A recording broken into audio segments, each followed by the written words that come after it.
اس ماہ میں دعا پڑھی جاتی ہے مجیر، جو ہم 13، 14، 15 کو پڑھتے ہیں، تو اس کے بارے میں بتائیں آپ کہ ہم تک کب سے کیسے پہنچی؟ یہ بہرحال دعائیں، چاہے دعائے کمیل ہو، دعائے توسل ہو، دعائے سماعت ہو، جتنی بھی دعا ہو، سب دعا کچھ نہ کچھ علت ہوتی ہے، کوئی نہ کوئی وجہ ہوتی ہے۔ تو اب یہ دعا کیسے پہنچی، کب پہنچی،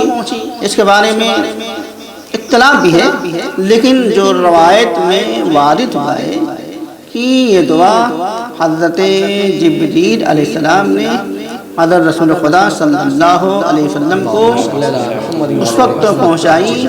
جب آپ مقام ابراہیم میں نماز پڑھ رہے تھے، یا مقام ابراہیم میں کھڑے ہو کر کوئی دعا کر رہے تھے، مشغول تھے، تو اس وقت جناب جبریل آئے تھے لے کر، اور اس دعا کو ارشاد فرمایا تھا۔ یہ دعائے مجیر ہمارے یہاں بھی ہے، اہل سنت کے یہاں بھی ہے، اور دیگر کتابوں میں بھی ہے، کچھ رد و بدل کے ساتھ ہے، لیکن اب اس میں یہ خود لفظ مجیر جو آیا ہے، یعنی اس دعا میں لفظ مجیر کم سے کم 86 یا 87 بار اس کی تکرار ہوئی ہے دعائے مجیر کی۔ بہرحال اس کی یا مجیر، یا مجیر، یا مجیر، مجیر کا مطلب ہوتا ہے، کیونکہ اس میں اجرنا من النار یا مجیر آیا ہے، تو اے اللہ تو ہم کو عذاب نار سے بچا دے، عذاب نار سے بچا لے۔ بہرحال یہ دعا جناب جبریل نے رسول خدا کو مقام ابراہیم جب وہ نماز پڑھ رہے تھے یا کسی کام میں مشغول تھے، تو انہوں نے وہاں پر یہ دعا کو پہنچائی تھی۔ جیسا کہ یہ دعا عام طور سے ہم لوگ رمضان میں پڑھتے ہیں، تو اور سے دنوں، دوسرے دنوں میں اس کو پڑھنا کیسا ہے؟ دیکھیے معین ہے یہ دن، اسی دن پڑھ سکتے ہیں؟ نہیں، یہ دعا کبھی بھی پڑھی جا سکتی ہے، ہر مشکل کے حل کے لیے یہ دعا پڑھنا چاہیے۔ جس طرح دعا ایک تشہیر ہے، وہ بھی ہر صبح شام پڑھنا چاہیے، جس طرح دعائے اشرات ہے اس طرح پڑھنا چاہیے، لیکن یہ اسے دعائے کمیل ہے، مثلا ہر شب جمعہ کے لیے تاکید کی گئی ہے، اگر انسان ہر جمعہ نہیں پڑھ سکتا ہے تو کوئی بھی جمعہ پڑھے، اور کچھ تاریخ معین کی گئی ہے کہ 15 شعبان کو پڑھنا چاہیے، یا جو شبۂ قدر میں پڑھنا چاہیے، یا اور کچھ تاریخ ہے۔ تو اس طریقے سے دعائے مجیر کے لیے مثلا خاص طریقے سے 13 اور 14 اور 15 رمضان المبارک کے لیے کتابوں نے نقل کیا ہے، یہ اس کی کچھ 13 اور 14 اور 15 کی اہمیت کو بتانے کے لیے اس طریقے سے نہیں، دعائے مجیر کے لیے بھی 13، 14، 15 کو اور ماہ رمضان مبارک کی 13، 14، 15 کو پڑھنا بہتر ہے، اس کا کچھ اور ثواب ہوگا۔ لیکن اگر ہم ہمیشہ پڑھتے ہیں، پڑھنے میں کوئی بات نہیں ہے، بلکہ ہم روزانہ پڑھیں تو اور اس کا ثواب ملے گا، اور خود عذاب نار سے ایک بچنے کا ذریعہ بھی ہے۔ غم شدہ چیزوں کی تلاش کے لیے اس دعا کو کیسے پڑھا جائے؟ کوئی چیز اگر گم ہو گئی ہے، ایک بہت مشہور چیز ہے کہ اگر کوئی چیز گم ہو جائے تو یہ دعا پڑھنی چاہیے۔ تلاش کرنے کے لیے اس دعا کے بارے میں باتیں بتائی گئی ہیں۔ ہاں دیکھیے، اب وہ جیسے کوئی چیز گم ہو جائے تو اس کے لیے بہت سی دعائیں ہیں، جیسے اِنَّا لِلَّهِ وَإِنَّا إِلَيْهِ رَاجِعُونَ پڑھ سکتے ہیں، اور خود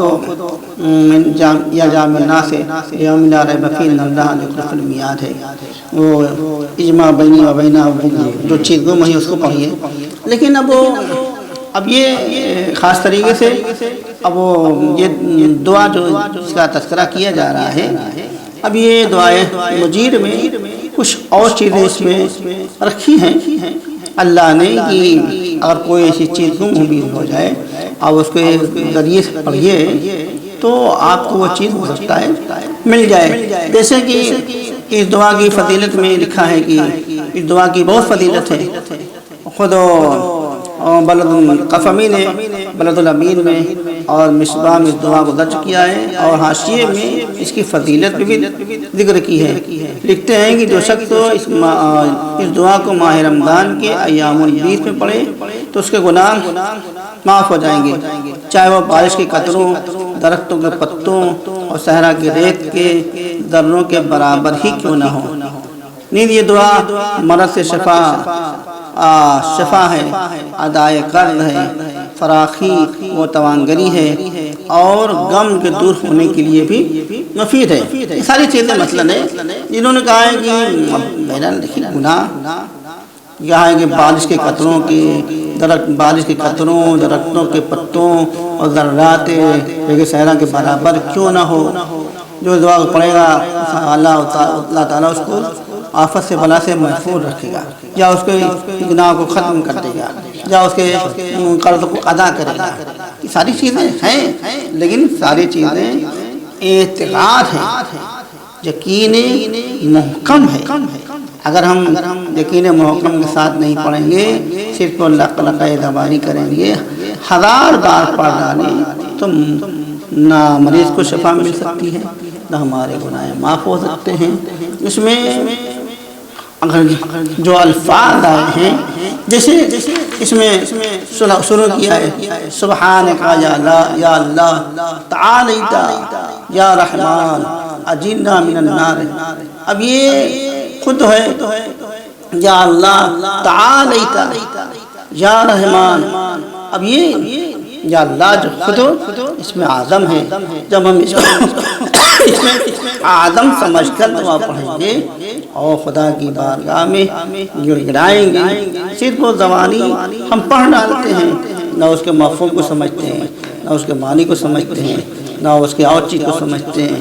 اسی لیے آج کے ہمارے علماء کہتے ہیں کہ دعا پڑھیے تو دعا کا ترجمہ بھی ساتھ پڑھیے، تو آپ درست بھی آئے گا اور سمجھ بھی آئے گا، اور آپ سمجھ کے دعا مانگیں گے۔ لیکن جب تک کہ ہم اس کو سمجھ کے نہیں پڑھیں گے، تب تک ہماری یہ دعا صرف لگے زبانی ہوگی، ثواب تو ملے گا، لیکن جو فائدے بتائے گئے ہیں اس میں مشکل ہو جائے گا۔